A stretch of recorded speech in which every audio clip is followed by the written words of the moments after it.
حضرت ابو بردہ رضی اللہ تعالیٰ عنہ ایک صحابی ہیں، البدایہ والنہایہ میں روایت آپ کو ملے گی۔ وہ کہتا ہے میرا اپنی بیوی سے اختلاف ہو گیا۔ بیوی سے جب بندہ راضی ہوتا ہے تو بڑا ہی راضی ہوتا ہے، پھر وہ کہتا ہے کہ جیسی میری ہے ویسی کسی کی بھی نہیں، اور جب ہوتا ہے نا ناراض تو پھر وہ منگنی سے کہانی شروع کرتا ہے کہ جب میری منگنی ہوئی تھی تو تیرے چاچے نے مجھے گھورا تھا، اور پھر وہ برات وہ دن جب رکھے تھے اس دن جو کام ہوا تھا اس کا بھی ذکر۔ اب اختلاف جو ہو گیا، اور جب آپ کسی سے ناراض ہوتے ہیں پھر اس کی خامیاں ساری سامنے آ جاتی ہیں۔ پھر وہ کہتا ہے شادی والے دن تیرے ابے نے صحیح سلوک نہیں کیا، یہ جو مجھے کپڑے دیے تھے جو کو پہننے والے تو نہیں نا، تو میری اماں۔ اب اختلاف ہو گیا، اب ہم کیا کرتے ہیں، جو قریب والے لوگ ہوتے ہیں وہ اس پر تھوڑا تیل اور ڈالتے ہیں۔ وہ کہتے ہیں نہیں نہیں تینوں تو پتہ ہی نہیں، جی تینوں بڑیاں گلاں دا پتہ ہی نہیں، تو تے شادی تو 15 دن بعد سعودی عرب ٹر گیا سا، ساڑھے کولوں سن کہانیاں ہم تمہیں بتاتے ہیں تاکہ تباہی اور اترے۔ اس طرح نہ کریں، آپ ایک آدھ بات کہہ کے چلے جاتے ہیں، ان بیچاروں نے اکٹھے رہنا ہوتا ہے، ان کی زندگی دوزخ بنی رہتی ہے۔ ان کو قریب کریں۔ اللہ کے رسول تو کسی کا نکاح کرتے تھے تو میاں بیوی کے درمیان محبت کی دعا فرماتے تھے۔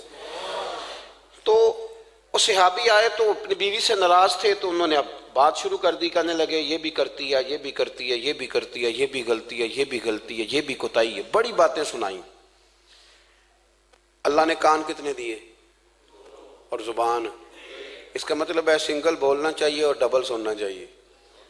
آپ جتنا بولتے ہیں اس سے ڈبل سننے کا مزاج بنائیں، کیونکہ کان اللہ نے 2 دی اور زبان سنگل بولنے اور ڈبل سنیں۔ حضور سنتے رہے، بلکہ حضرت ابو بردہ رضی اللہ تعالیٰ عنہ کہتے ہیں میرے محبوب نے نا تکیہ منگا لیا، ٹیک لگا لی۔ کئی لوگ کہتے ہیں نا جی ڈاکٹر نے میری بات تو پوری سنی کوئی نہیں، تو جب تک پوری سنی نہ جائے بعض بندوں کو تسلی نہیں ہوتی۔ پورا وقت دیا، وہ کہتے ہیں جتنا میرے اندر غبار تھا سارا میں نے نکالا، اور میں نے ثابت کر دیا کہ میری بیوی میں یہ بھی کمزوری ہے، یہ بھی کمزوری ہے، یہ بھی کمزوری ہے۔ کہتے ہیں جب میں تھک گیا نا باتیں کر کر کے اور باتیں ختم ہو گئیں تو حضور ہلکا سا مسکرائے، پھر پہلی نظر ہی لوٹ لے ماہی تیرے ہار شنگاراں۔ کہتے ہیں حضور ہلکا سا مسکرائے زیر لب اور فرمانے لگے کہ تیری بات ختم ہو گئی ہے تو ایک میں بھی کر لوں۔ تو کہتے ہیں نبی کریم سید عالم صلی اللہ علیہ وسلم نے نا ساری باتیں سنی تو فرمایا کر لوں، تو میں نے کہا یا رسول اللہ کریں۔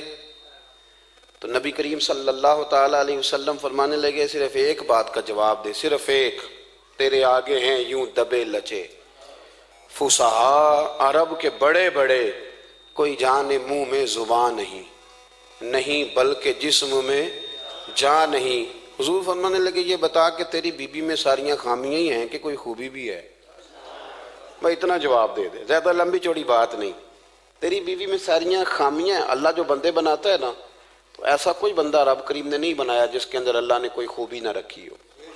یہ الگ بات ہے کہ ہماری اپنی اینک پر مٹی پڑی ہوتی ہے اور ہم سامنے والے کا چہرہ صاف کرتے رہتے ہیں، اپنی اینک نہیں صاف کرتے۔ تو حضرت ابو بردہ رضی اللہ تعالیٰ عنہ فرماتے ہیں جب سرکار نے اس شخص سے یہ بات کہی نا کہ کوئی خوبی بھی ہے تیری بیوی میں، تو کہتے ہیں وہ شخص کہتا ہے میری نا بالکل ایک جملے نے سوچ ہی بدل دی ساری۔ یوں سمجھ لے کہ میں اس روڈ پہ چل رہا تھا، میرے نبی پاک نے مجھے اس والے رستے پہ ڈال دیا۔ بالکل ساری سوچ، یعنی ایک ہی جملہ لیکن ہر چیز بدل دی سرکار نے۔ حضور فرمانے لگے کوئی خوبی بھی ہے؟ کہتے میں تھوڑی دیر چپ رہا، عرض کی یا رسول اللہ صلی اللہ علیہ وسلم آپ حکم کریں۔ تو حضور فرمانے لگے اپنی بیوی سے کبھی بغض نہ رکھو، اگر تمہیں اس کی خامیاں نظر آئیں تو اس بات پر توجہ کرو جو اس کے اندر خوبی ہو۔ کہتے ہیں میں نے اٹھ کے عرض کی یا رسول اللہ میری بیوی پردے کی بڑی پابند ہے، میری خوابگاہ میں کوئی دوسرا شخص کبھی پیر بھی نہیں رکھ سکتا۔ تو فرمایا جا پھر گھر جا کے بس آج جو سب سے اعلیٰ خوبی تھی وہ تو اللہ نے تیری بیوی کو عطا کی ہوئی ہے، گھر بسا۔ تو ایک تو سرکار کی ظاہری جو اللہ نے آپ کو حسن و جمال دیا تھا وہ بے مثل تھا، گفتگو کا جو ڈھب اور سلیقہ دیا تھا وہ بے مثل اور بے مثال تھا، اور پھر جو حضور کی ادائیں تھی نا کان خلقہ القرآن۔ حضرت عائشہ صدیقہ کہتی ہیں میرے محبوب کے اخلاق دیکھنے ہو تو قرآن پڑھو، جن اخلاق کا قرآن درس دیتا ہے وہ عملی طور پر سارے مدینے والے محبوب میں پائے جاتے تھے۔ جو سب سے بہترین عادت تھی نا، بہترین ترین عادت، وہ اللہ نے میرے رسول کریم کو عطا فرمائے۔ ہمارا نا اب ایک مزاج بن گیا ہے، ہمارے بعض لوگ بڑے فخر سے بتاتے ہیں کہ جی مسواک سنت ہے، اب تو سائنس بھی مان گئی ہے کہ مسواک کریں گے تو آپ کے وجود کے اندر جو منہ میں فالتو مادے ہوں گے جراثیم وہ مر جائیں گے، اب سائنس بھی مان گئی ہے۔ مجھے کبھی کبھی اس لفظ سے بڑی تکلیف ہوتی ہے، میں کہتا ہوں کہ سائنس اگر نہ مانے تو ہمیں کوئی اس پہ فرق پڑتا ہے؟ بول کے بتائیں، نہ مانے سائنس، ہمیں کیا لینا دینا سائنس سے؟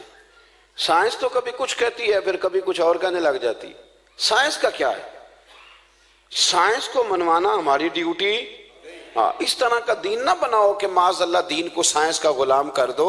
سائنس کل بھی رسول اللہ کی غلام تھی، آج بھی میرے نبی پاک کی غلام ہے، اس کو غلامی کرنی پڑے گی۔ تو یہ کوئی طریقہ نہیں ہے کہ بات کو اس طرح لے کے جایا جائے۔ تو حضور کی جتنی ادائیں ہیں، جتنی، ایک کدو شریف ہے، حضور نے کدو استعمال فرمایا ہے۔ آپ چلے جائیں کسی بھی جگہ پہ، جس بندے کو بہت زیادہ بلڈ پریشر کا مسئلہ ہونا تو آپ اس کو ڈاکٹر کہتے ہیں کہ کدو ملے تو اس کو استعمال کراؤ۔ تیزابیت حد درجے اختیار کر جائے اور اندر کا نظام سارا درم برم ہو جائے تو اس کو کدو استعمال کراؤ۔ اور آپ اس کی خاصیت دیکھ لیں، تمام سبزیوں میں سے تحقیق بھی سب سے زیادہ اسی پہ ہوتی ہے۔ میرے رسول پاک کا ایک طریقہ مبارکہ ہے، اور صحابہ کے اگرچہ سید الطعام گوشت ہے، کانوں کا سردار اسے کہا گیا، لیکن حضرت انس بن مالک رضی اللہ تعالیٰ عنہ فرماتے ہیں کہ درزی نے نبی پاک کی دعوت پکائی تھی، وہ درزی تھا، کپڑے سیتا تھا۔ آپ فرماتے ہیں کہ میں حضور کے ساتھ اس درزی کے گھر گیا تو گوشت اور کدو پکا ہوا تھا۔ فرماتے ہیں اگرچہ سردار گوشت ہی ہے، پر نبی کریم نے نا گوشت کے ٹکڑے ہٹا ہٹا کے نا تو اندر سے کدو نکال نکال کے کھایا۔ حضرت انس بن مالک کہتے ہیں مجھے کدو پسند نہیں تو میں نے کبھی نہیں کھایا تھا، گھر میں ہوتا تو میں جھگڑا کرتا، پر آج حضور کی رغبت دیکھی نا تو کل نہیں پسند تھا، پر ابھی ابھی مجھے کدو بڑا پسند ہو گیا، مجھے کدو شریف سے پیار ہو گیا۔ جو اعلیٰ ترین چیزیں تھیں وہ نبی پاک نے استعمال فرمائیں، اعلیٰ ترین۔ زیتون کی افادیت کبھی کم ہوئی ہے 1400 سالوں میں؟ بول کے بتائیں، کبھی کسی نے کہا ہو کہ زیتون استعمال نہ کرو؟ کبھی اس کی افادیت میں، یہ امامہ میرے نبی پاک کی سنت ہے، سارے پڑھیے صلی اللہ ہو، حضور کی سنت ہے نا یہ۔ کبھی کوئی بندہ ایسا آپ کو ملا ہو کہ اس نے امامہ باندھا ہو تو کسی نے کہا ہو رہن دے یار تینوں سونا نہیں لگتا؟ بندے سارے سونے دے نہیں نہ ہوندے، میری بات کی سمجھ آ رہی ہے؟ لیکن امامہ کبھی کوئی آپ کو ملے گا ہی نہیں کہ اس بندے کے مزاج کے ساتھ یہ فٹ، یا اس کے چہرے کے ساتھ یہ فٹ۔ اینک آپ لے لیں بازار سے، چھوٹی بھی ملتی ہے بڑی بھی ملتی ہے، کچھ لوگوں کے چہرے پہ کچھ چیزیں نہیں سیٹ ہوتی، فٹ نہیں ہوتی، لیکن یہ سرکار کی چونکہ سنت ہے، اور اس کا اعزاز یہ ہے کہ نبی پاک نے فرمایا جمعے والے دن امامہ باندھ کے آیا کرو، جمعے والے دن امامہ باندھ کے آیا کرو۔ جو لوگ جمعے والے دن امامہ باندھ کے آتے ہیں اللہ کے فرشتے ان پر درود بھیجتے ہیں۔ لیکن امامہ شریف ہونا چاہیے، اپنی مرضی کا رومال نہ باندھ لیں، کم از کم 3.5 گز ہو، اور ٹوپی کے اوپر باندھا گیا ہو۔ اپنی مرضی کا طریقہ نہیں اختیار کریں، وہ جو شریعت نے حدود بیان کی ہیں اس کے مطابق چلیں۔ میری بات کی سمجھ آ رہی ہے؟ تو جو بات میں نے چھیڑی ہے وہ یہ ہے کہ اللہ کے محبوب رب کریم کی دلیل ہے۔ جتنا کائنات کے اندر حسن کوئی بندہ تلاش کرنا چاہے گا وہ مجبور ہو جائے گا اور اسے دروازہ رسول پہ جانا ہی پڑے گا، اسے نبی پاک کے دروازے پر اسے جانا پڑے۔ ہر طرح کا حسن، ہم کوشش بڑی کرتی ہیں سونے لگنے کی، بڑے بڑے لوگ روپ دھارتے ہیں بیچارے، بڑا کچھ کرتے ہیں، لیکن آپ کو لوگ سونا کہیں گے، نورانی نہیں کہیں گے۔ مجھے بڑی کر لیں، داڑھی روز بنائیں بے شک، لیکن فطرت داڑھی ہے، حسن ناراض ہو گیا۔ داڑھی کا وزن ہوتا ہے، پوچھ لو جدی وڈی انہوں کہ کوئی تینوں پاری تو نہیں لگتی پئی، اس کا کوئی وزن ہے؟ اور داڑھی بڑی سمجھدار ہے، کبھی عورت کے منہ پہ نہیں آتی، آتی مرد کے منہ پہ ہے، مرد کے منہ پہ داڑھی آتی۔ چلے میں کوئی بات نہیں کرتا ورنہ میں تو حنفی ہوں، میرے امام صاحب تو اس بندے کی گواہی قبول نہیں کرتے جس نے داڑھی نہ رکھی ہو، وہ کہتے ہیں اس کی شہادت کچہری میں قابل قبول نہیں ہے، وہ تو قبول نہیں کرتے اس کی شہادت کو بھی۔ اب چلیں عوام سے ڈرتے ڈرتے کئی دفعہ کچھ باتیں نہیں بتائی جاتی، پر باتیں ہیں تو صحیح نا۔ ایک بندے نے داڑھی مڈائی تھی تو جناب عمر نے مدینے سے بھی نکال دیا تھا۔ انسانوں کاننے کوئی کہہ گیا کہ چنگی طرح نیک ہوے گا تاں رکھی، تے روٹی ادن کھائی ہاں جدن چنگی طرح نیک ہو جائے گا۔ اس سے پہلے کیوں کھاتے ہو؟ یہ قسم اٹھاؤ کہ پیسے اس دن پکڑنے ہاتھ میں جس دن چنگی طرح نیک ہونا ہے۔ کچھ لوگ کہتے ہیں میں اندر سے ٹھیک نہیں، تو اندر سے ٹھیک ہونا تیری ڈیوٹی نہیں، ظاہر ٹھیک کرنا تیری ڈیوٹی ہے، باطن تو رب کریم اپنی رحمت سے درست فرمایا کرتا ہے۔ تو جو تیرے ذمہ لگایا اللہ نے وہ تو کرنا، جو تیرے اللہ نے ظاہری صورت سے ہوتا کیا ہے، سنو کیا ہوتا ہے۔ مولانا رومی نے لکھا ہے حضرت موسیٰ علیہ السلام کے زمانہ مبارکہ میں ایک شخص تھا، تو حضرت موسیٰ علیہ السلام کی نقلیں اتارتا تھا۔ آپ کی طرح لمبا کرتا پہنتا تھا، ہاتھ میں چھڑی پکڑتا تھا، تھوڑا غصے سے بولتا تھا، معاذ اللہ نقل اتارتا تھا۔ تو جناب موسیٰ کلیم اللہ علیہ السلام کی قوم کا جب غلبہ ہوا تو انہوں نے نکال دیا اس کو، تو نقلیں اتارتا ہے، وہ نکل گیا، شہر سے باہر نکال دیا۔ حضرت موسیٰ کلیم کہتے ہیں میں ایک دن کوہ طور پہ گیا ہوا تھا، تو رب کریم نے مجھ سے فرمایا کہ فلاں جگہ فلاں درخت کے نیچے میرا ایک دوست انتقال کر گیا ہے، اسے اٹھائیے، غسل دیجیے، کفن دیجیے، جو اس دور کا طریقہ تھا، تدفین کر دیں۔ حضرت کلیم علیہ السلام فرماتے ہیں میں اپنے حواریوں سمیت پہنچا، جب بندے کا چہرہ دیکھا تو حیران ہو گیا، یہ تو نقلیں اتارنے والا ہے، تو نقلیں اتارنے والا ہے۔ پر اللہ کے نبی رب کریم کے حکم کے آگے لا تو لا اللہ نہیں کرتے، یہ نہیں کہتے کہ میری عقل میں نہیں آ رہا۔ اٹھایا، غسل دیا، کفن دیا، تدفین کر دی اس کو۔ جب دفن ہو گیا حضرت موسیٰ علیہ السلام کوہ طور پہ حاضر خدمت ہوئے اور بارگاہ عالی مرتبت میں عرض کرنے کہ مالک تو بے نیاز ہے، چارہ سوال تو نہیں، پر اپنی تسلی کے لیے مالک یہ فرمائیے کہ وہ تو نقلیں اتارتا تھا۔ تو رب کریم نے فرمایا موسیٰ بات یہی ہے، پر میں نے اسے نا مرتے وقت ایمان نصیب کر دیا، وہ آپ کا کلمہ پڑھ کے دنیا سے گیا ہے اور توبہ کر کے گیا ہے، تو مالک اتنی کرم نوازی کیوں ہوئی؟